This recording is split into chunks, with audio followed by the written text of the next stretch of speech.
projeto de formação do homem novo soviético, da mulher nova soviética, não é isso? É uma visão que vai se enraigar na sociedade e também vai influenciar bastante a forma como os cientistas e como a ciência eram vistas, sobretudo a partir da Segunda Guerra Mundial. Os cientistas vão se tornar os profissionais mais valorizados da União Soviética. Então, por noção, o salário dos cientistas se equipara com os salários do alto escalão do Partido Comunista e de topos de generais também. Assim. Então, você tem uma equiparação em termos de prestígio, né, que é resultado desse processo de valorização da ciência na União Soviética. Então, somados esse apoio constante à ciência e tecnologia, tá, e a conscientização da população sobre a importância da ciência para o desenvolvimento da sociedade, foram as bases para a construção do império científico que fez da União Soviética líder mundial em muitas áreas de ciência e levou a possuir a maior comunidade científica do mundo, como ela tinha na segunda metade do século XX. A União Soviética vai ter a maior comunidade científica do mundo. Muitos historiadores vão chamá-lo do Império das Ciências. Tá? Então, para compreender melhor como esses dois fatores influenciaram na formação da comunidade científica soviética, podemos avaliar a trajetória de jovens cientistas que se tornaram líderes na ciência soviética. Então, o primeiro caso que eu gostaria de discutir aqui é o do físico Lev Davidovich Landau, que é provavelmente o físico mais famoso da União Soviética. Você tem uma coleção Landau de física teórica, você tem que todos os departamentos de física do Brasil devem ter versões dessa coleção, tem inclusive versões em russo mesmo, que lá na UFBA tem algumas versões em russo. Tá? Então, o Landau ele nasceu em 1908, né, no Azerbaijão, e ele era muito jovem na década de 1917, né, para fazer parte da Revolução de Outubro. É um fato que ele lamentava profundamente. Tá? Entretanto, ele teve a oportunidade de participar de uma outra revolução, a Revolução Quântica, né, que resultaria na criação da mecânica quântica, que é uma das teorias mais avançadas da física, mais revolucionárias da física, assim. Tá? E ainda como estudante de graduação, o Landau e mais 3 companheiros, que eram conhecidos como a banda de jazz, começaram a estudar mecânica quântica, tá? Em uma época em que seus professores, que eles consideravam como especialistas burgueses e retrógrados, ainda tinham pouca familiaridade com aquela teoria. Né? Em pouco tempo, eles não só dominaram, tá, o arcabouço teórico da mecânica quântica, que não é coisa simples, tá?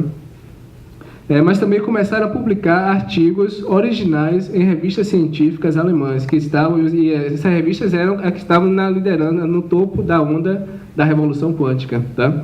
E eles não publicaram esses artigos ignorando regras dos institutos de pesquisa, de que para publicar um artigo, assistente de pesquisa, não é nem estudante, assistente de pesquisa precisava da autorização do catedrático lá da área para publicar. Então, esse era um período da Revolução Cultural, onde várias regras foram abolidas, inclusive diplomas. O Landau não fez nenhum mestrado, nem doutorado, porque não existia no período.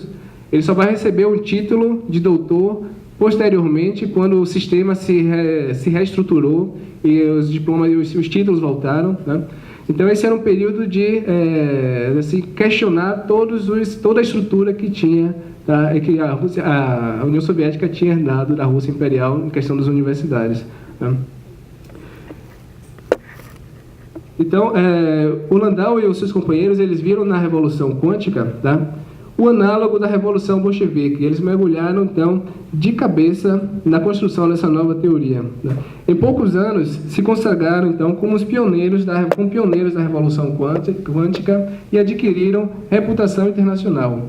É interessante que os físicos estrangeiros que conviveram com Landau, eles descrevem Landau como um comunista fervoroso, extremamente orgulhoso de suas raízes. Em particular, o Landau ele sempre se dizia um comunista à esquerda do Partido Comunista da União Soviética. Ele se dizia mais radical do que o próprio Partido Comunista.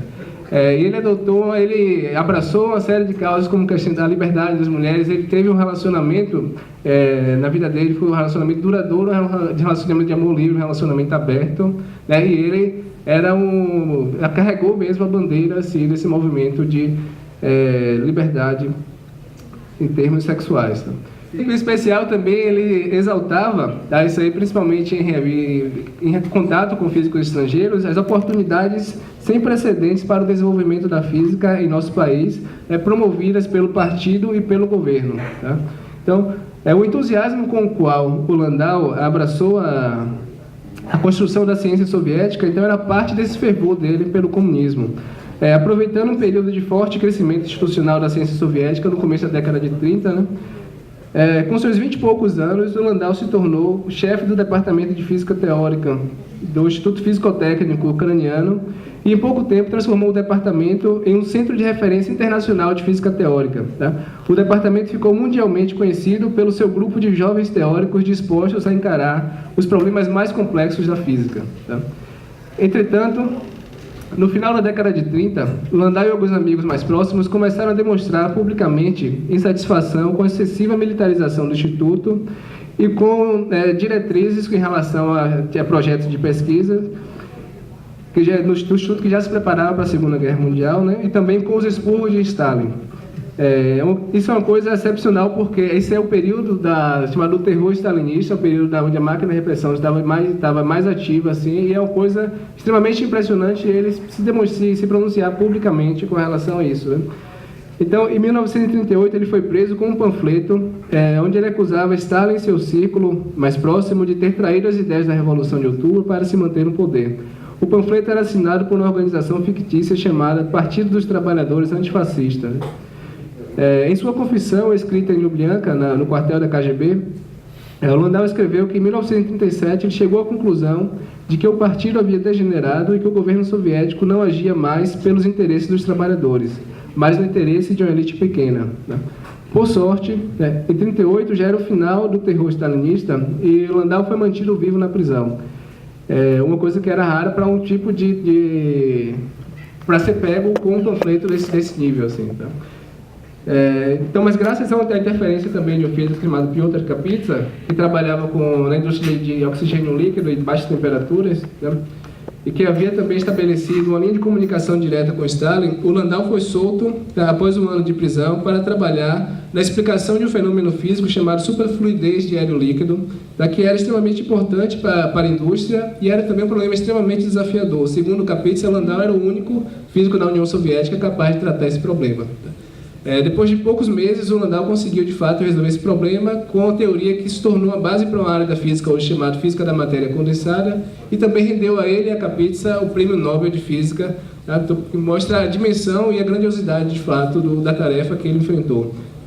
Entretanto, foi justamente a crença em valores comunistas que levaram Landau à crítica do partido. Sua dissidência com relação ao partido surgiu da dissonância entre os valores que ele tinha aprendido a acreditar durante a sua formação escolar e a sua percepção da realidade. A história de Landau corrobora o argumento de alguns historiadores, que argumentam que os dissidentes mais enfáticos eram os que se consideravam mais fiéis aos valores comunistas. Eles passaram a fazer oposição ao regime pela inabilidade do mesmo para atender às expectativas que eles tinham implantado durante a sua formação.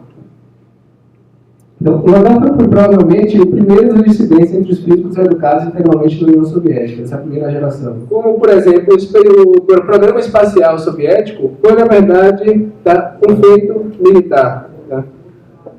O foco do programa espacial, o foco que levou ao programa espacial soviético, na verdade, era a construção de mísseis balísticos que seriam capazes de levar a ogiva nuclear à América do Norte. Então, o Sputnik ele foi um acidente da história, de certa forma, porque ele mudou os rumos da física do século XX, da história do século XX, na verdade, sobretudo na área da educação e ciência, como eu comentei aqui no começo. Né? Entretanto, não haviam planos oficiais para lançar o Sputnik, não havia planos oficiais para lançar o satélite espacial. Tá? Então, por que ele foi um acidente da história? Porque o lançamento do Sputnik foi, na verdade, uma concessão feita por Nikita Khrushchev, tá? Aos engenheiros que haviam participado da construção desse foguete, tá? Desse míssil, que eles eram também parte de uma chamada Sociedade de Foguetes, Sociedade dos Foguetes, que era um grupo de pessoas aficionadas em ficção científica e que viviam sonhando na juventude com a exploração espacial, né? E com viagens espaciais. Então, esse grupo, com esse prestígio que eles tinham adquirido por ter construído um míssil, eles resolveram pedir autorização a Khrushchev para fazer o lançamento de um satélite que era extremamente rudimentar, era uma bolinha que fazia os bips enviados por onda de rádio, que era permitido traçar. Tá? Então, o Khrushchev, eles fizeram um bom trabalho na construção dos mísseis, então eu vou permitir vocês fazerem esse lançamento e eles não esperavam que o Sputnik teria essa repercussão internacional. Quando o Sputnik entrou em órbita, foi uma sensação no mundo inteiro, uma euforia nos Estados Unidos, e aí surgiu, e aí eles perceberam que existia então uma forma de explorar a vertente cultural dessa Guerra Fria, a vertente cultural da Guerra Fria. Então surge a partir daí a corrida armamentista. Então a corrida armamentista foi, de certa forma, um acidente histórico de um grupo que sonhava em explorar o espaço da corrida espacial, não é isso? E a partir disso vai dar o start para a corrida espacial.